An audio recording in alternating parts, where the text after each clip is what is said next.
single third-party title beating out iconic franchises like Mario and Zelda on a brand new Nintendo console? Impossible. That was the incredulous cry of gamers everywhere when whispers began that Cyberpunk 2077 might just outshine two of gaming's mightiest juggernauts.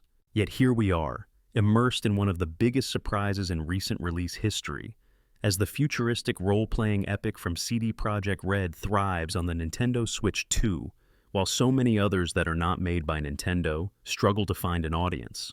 What is happening here, and why have third-party developers been feeling overlooked by so many Nintendo fans?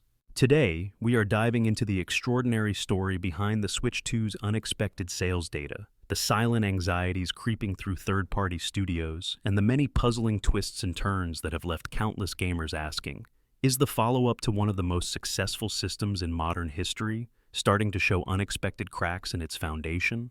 In our deep look, we will examine exactly how Cyberpunk 2077 wound up playing the role of a shining star, and why so many other promising titles have fallen flat in the face of Nintendo's towering legacy. Picture the moment. Nintendo Switch 2 arrives with a lot of pomp and circumstance. Lines snake around electronics stores, excited new owners cradle the console like precious treasure, and social media buzzes with dizzying anticipation. We have been taught, time and again, that when Nintendo sets its sights on a hardware release, at least one or two of its first-party masterpieces will dominate every conversation. The Legend of Zelda, Tears of the Kingdom soared on the horizon, and Mario Kart World lined up neatly behind it, eager to bring classic racing bliss to families and gamers everywhere. Even before launch, it seemed guaranteed that a new mainline Zelda or Mario title would reign supreme.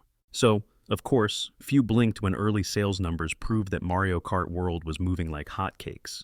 Even fewer were surprised that The Legend of Zelda, Tears of the Kingdom also appeared unstoppable. But then, something else was brewing in the background. Enter Cyberpunk 2077, the game many had once dismissed as an overhyped fiasco, remembered for its messy initial release on other platforms and plagued by a host of technical problems. It was, for a time, the talk of the gaming world, though not always for the right reasons. Yet over the years, a series of patches, expansions, and unwavering determination from CD Projekt Red worked wonders to salvage its battered reputation. By the time talk of a Switch 2 port became more than just a rumor, the futuristic metropolis of Night City had already undergone a formidable transformation. And now, armed with the advanced technology of Nintendo's next-generation console, a new wave of fans was about to experience a sprawling and updated world that had, in many ways, become exactly what the developers had once promised. Suddenly, critics began praising Cyberpunk 2077 for its fresh performance on Switch 2. Even hardware experts started marveling at how the console's improved capabilities empowered the port to run decently well, capturing that neon-soaked vibe better than anyone imagined. To top it all off, this version of the dystopian adventure boasted a meticulously designed physical cartridge, which not only appealed to collectors, but also cleverly referenced in-game concepts. The conversation shifted rapidly. Instead of poking fun at Nintendo's lesser hardware or criticizing Cyberpunk's storied missteps, fans began celebrating the synergy. Sales soared, showcasing a phenomenon almost never witnessed: a big third-party game for a Nintendo platform outstripping the typical dominance of the company's own library. At the same time, a looming question emerged: why were other publishers not reaping these same rewards? Reports from the game business revealed concerning statistics. Early adopters of the Switch 2 in both the United States and the United Kingdom were overwhelmingly prioritizing the purchase of first-party Nintendo titles, while smaller studios or non-AAA offerings sank quietly in the shadows. One unnamed publisher candidly described their results as far below expectations, indicating that once the fan rush for the new console settled, they were left struggling to recoup their investments. A console that soared to near-instant success was also breeding heartbreak for studios that had hoped the next generation would welcome them with open arms. So, how do we explain this stark divide? At first glance, history teaches us that Nintendo thrives because of its powerful stable of exclusives. The brand that introduced us to iconic figures like Mario, Link, Donkey Kong, and Samus Aran seldom needs external help to sell units.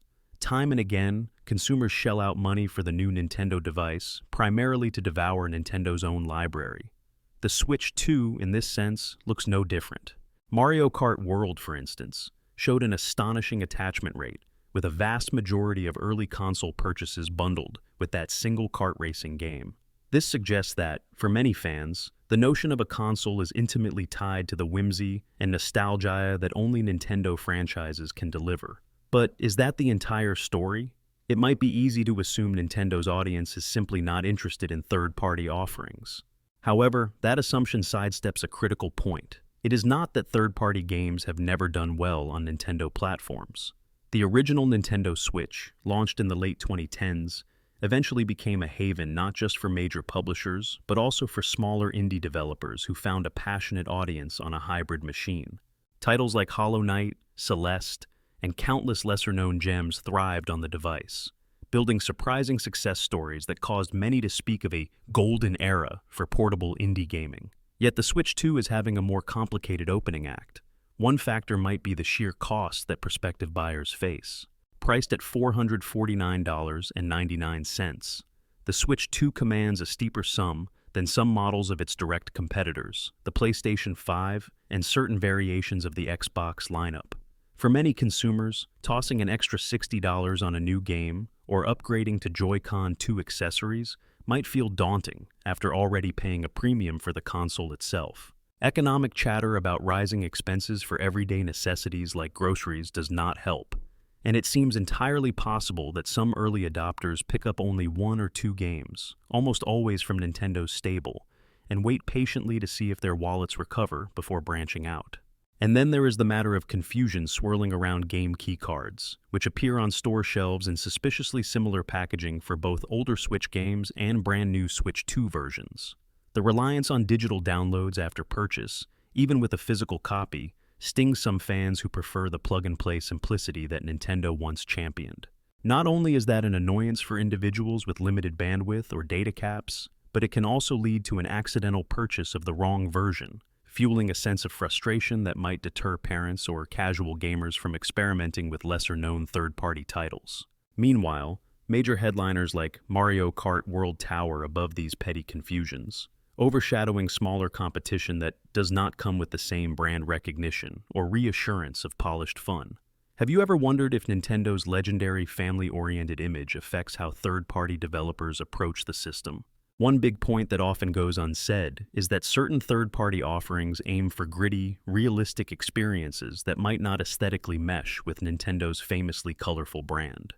That is why we saw so many eyebrows raised when the prospect of a next-generation Cyberpunk 2077 port first emerged. A neon-drenched world that is brimming with danger and mature themes seemed an unusual pair with the typically cozy palette of Nintendo's library. Yet paradoxically, that uniqueness has worked in Cyberpunk's favor. It stands out from the crowd of similarly whimsical or cartoonish projects competing with Mario Kart or The Legend of Zelda. By advertising itself as the showcase of Switch 2's improved pure and grown-up possibilities, Cyberpunk 2077 capitalized on a niche that immediately turned heads. The question now is whether other third-party studios can replicate that magic, or if the effect will remain exclusive to a few select titles with massive hype behind them.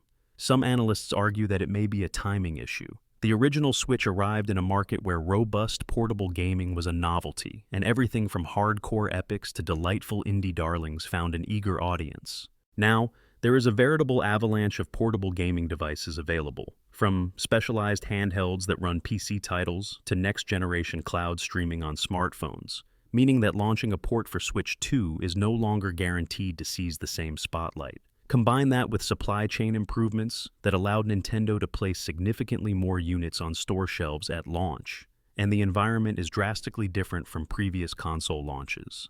This swirl of factors forms a puzzle. How did we reach an era where a brand new Nintendo platform still breaks sales records, yet many third-party developers struggle to carve out space? Some observers say it boils down to brand loyalty. If you are a Nintendo fan, you buy the console to get your fill of charming, whimsical experiences that only Nintendo can craft. If you want the best version of certain third-party games, you might seek out a PlayStation 5 or a high-end gaming PC. But Cyberpunk 2077's success shines a bright light on the possibility that, under the right circumstances, even a massive multi-platform RPG can become the go-to showpiece on Switch 2, proving that Nintendo's ecosystem can, in fact, host a robust third-party community. At the same time, we cannot ignore the real friction that comes from the Switch 2's generational leap. Some fans are understandably cautious. While the console's extra power is an obvious advantage over the original Switch, it is still dwarfed by high-end hardware from Sony or Microsoft. That might make certain AAA developers hesitant to pour resources into an ambitious Switch 2 port if they worry that performance or fidelity will fall short of modern standards. After all, the Switch has historically soared on creative exclusives, not raw horsepower, but even there, Cyberpunk 2077 arrived with a unique advantage, a fervent fanbase that had been waiting for a chance to see this neon epic run decently on a platform they could truly enjoy without being chained to a desk. In that sense, it is a perfect storm of strong brand recognition, intense curiosity, and the thrill of seeing big-budget visuals on a smaller, stylish handheld. If you have been finding these behind-the-scenes discoveries fascinating, do consider tapping that like button. We have only just scratched the surface of the behind-the-curtain drama that is quietly unfolding across the gaming industry, and your support fuels our deep dives into topics that are often overshadowed by big headlines. Dig deeper, and you will find that some third-party teams do have hope for the future. They point out that once Nintendo's hardware is in enough hands, the craving for a more diverse library typically grows. The old Switch proved that year after year, as previously overshadowed titles found a second shot at success. Gradually, even staunch Nintendo purists broadened their libraries beyond the usual brand exclusives. This historical pattern might bode well for the Switch 2 in the long run, providing a golden window for interesting, genre-bending experiences that do not necessarily come in bright cartoon graphics or revolve around collecting coins. To see how it can all go wrong, however, we need only recount the fiasco over game keycards. A large portion of consumers expect that if they physically purchase a game, they can pop it into the console and start playing immediately. But with some new Switch 2 titles requiring data downloads that rival anything found on the competitors' drives, even dedicated fans might grow leery of collecting lots of third-party games. Rumors swirl about entire expansions locked behind day-one patches, which may leave those with slow internet or limited storage space feeling jaded. Meanwhile, the game boxes themselves are often near identical to their previous generation counterparts, causing even more confusion in those retail aisles. One can imagine a well-meaning gift giver picking the wrong version, only to discover they have accidentally purchased an outdated cartridge. If that is not enough, the higher price point for Joy-Con 2 controllers, devices that do offer some advanced features, pushes the overall cost of owning a Switch 2 even higher. Some longtime fans remain vocal about issues such as drift in older Joy-Con models, prompting anxious speculation about how durable and reliable this new generation of controllers might be. Each subtle friction point can push cost-conscious players away from dabbling in experiments and push them instead toward the tried-and-true formula of Mario and Zelda. The sense is that many might wait for official sales or, ironically, rely on second-hand markets when it comes to new intellectual properties or niche third-party ports. This hesitancy further skews the results, as any slow early sales can be detrimental to smaller publishers that lack the financial cushion of major hits. Strangely enough, all these obstacles have only magnified how Cyberpunk 2077 overcame the odds. By being one of the few truly novel experiences that forced gamers to stand in awe of the Switch 2's hardware, it positioned itself as the must-have that proves the console's potential. It also helps that many original Switch owners never saw a version of Cyberpunk 2077 appear on their system, so this release retains the fresh sheen of something never before accessible in the Nintendo realm. Word of mouth, steadied by well-publicized improvements to the game, cascaded until it became recognized as the biggest surprise performer in the Switch 2's third-party lineup. While that leaves hope for other AAA third-party projects to follow suit, it also highlights the difficulties smaller studios face. If you are not a highly anticipated juggernaut with loads of hype in your corner, how do you break through an environment dominated by Mario Kart World and The Legend of Zelda? It is a testament to Nintendo's track record that the Switch 2 sold astonishingly well right out of the gate, with many accounts claiming the console broke day one records previously held by its predecessor. Yet, ironically, an ample supply, which often is a positive sign for the consumer ecosystem, may also have neutralized some of the passionate mystique that originally fueled the Switch's multi-week sellouts. No frantic hunts, no months of significant shortages, no months spent scouring store websites for restocks. Instead, the console was simply there, and so was Mario Kart World, and so was The Legend of Zelda, Tears of the Kingdom. The hunger to experiment with lesser-known or riskier games was, perhaps, less urgent, taking a back seat to franchise loyalty. Even media coverage surrounding the Switch 2 launch took some unusual turns. Nintendo's decision not to release official review units to many major publications, including Polygon, meant that large segments of the gaming press had to scramble and gather impressions in real time, often leaning on first-party blockbusters for immediate coverage. If you wanted robust coverage of a third-party port, you might have to dig deeper or wait until the post-launch rush eased. The window for capturing that initial hype was tight, and overshadowed by the unstoppable wave of fans checking out Nintendo's old reliables. Still, we should not assume this scenario is set in stone. Many wonder if the Switch 2 will eventually mirror the original Switch in becoming a beloved home for indie experiments, unexpected smash hits, and surprising third-party successes that blossom months or even years after launch. There is also speculation that bigger expansions for Cyberpunk 2077, combined with new content from other major studios, could help shift perceptions. If more AAA teams see that it is possible to deliver visually engaging experiences on Switch 2, the floodgates might open to more robust multi-platform support, and possibly overshadow the console's earlier struggles. Of course, the risk for smaller titles remains. A relatively standard re-release of a game that has been available everywhere else might not set pulses racing, especially if it requires a massive data download or retails at a premium price. Some are waiting for inevitable discounts or perhaps a subscription model that might better suit handheld on-the-go gaming. So far, that is not in the cards, but with the gaming world moving at a breakneck pace, anything could happen.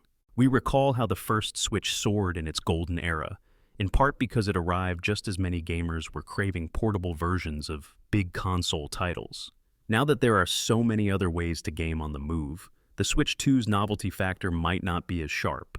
If you want to stay informed on these evolving controversies and triumphs alike, be sure to subscribe to our updates. We will be tracking all the twists, from rumored expansions to new third-party announcements that may or may not win back skeptical fans. In the end, the Switch 2's saga is still being written. Despite having only been on the market for a relatively brief spell, it already looms large in sales figures, thanks to Nintendo's trademark synergy between hardware and beloved series. Yet this staggering success also reveals the platform's biggest shortcoming, a daunting environment where studios outside of Nintendo must fight tooth and nail to make themselves heard, especially at a time when rising prices might keep gamers' wallets closed until the big names have already claimed their share. Still, the phenomenon of Cyberpunk 2077 stands as a luminous beacon that success from non-Nintendo sources is absolutely possible, even if the stars must align in a highly specific way. As the months pass and new waves of players sink their teeth into Switch 2's experiences, what will become of those overlooked titles? Some might fade away, quietly overshadowed by the unstoppable allure of Mario, Link, and their ongoing adventures. Others might enjoy a sudden resurgence if the community at large decides to branch out beyond the company's well-worn hits. And who knows? Perhaps the next improbable success story is already in development, forging its way toward capturing the hearts of Switch 2 owners who eventually tire of the usual favorites. Whatever lies ahead, it is clear that the dance between Nintendo's venerable legacy and freshly arrived third-party hopefuls remains a stirring one, a landscape filled with the tension between tradition and innovation, exclusivity and broad appeal, first-party certainty and outsider ambition. One thing is for sure, no company can rest easily when confronted with the complexities of a brand new market. Despite the glitz and glamour of a triumphant console launch, underlying realities always lurk, waiting to trip up unsuspecting developers. The Switch 2 might be a technical leap for Nintendo, but it also challenges studios to think more carefully about how to pitch their games and stand out from iconic IP that has been beloved for decades. At the same time, it proves that if you can hook players with an out-of-the-ordinary premise, deliver stable performance, and tap into an underserved desire within the Nintendo environment, you just might craft a bestseller that captivates headlines and players' imaginations alike. So, as we watch the tale of the Switch 2 unfold, remember, while Nintendo's unstoppable brand power has once again steered the console to massive commercial triumph, there remains that lingering sense of unease for anyone who lacks the name recognition of Mario or Zelda. The market, always in flux, may shift in ways that give smaller studios their due in time, or it could entrench itself around a handful of iconic franchises, sending everyone else scrambling for scraps. With the example of Cyberpunk 2077, we see how an unexpected lightning strike can break all assumptions, and that, if the conditions are right, a thriving third-party environment is not only a dream, but a potential reality. Now, we simply need to wait and see which route the Switch 2 story decides to travel in this ever-evolving narrative of gaming's future.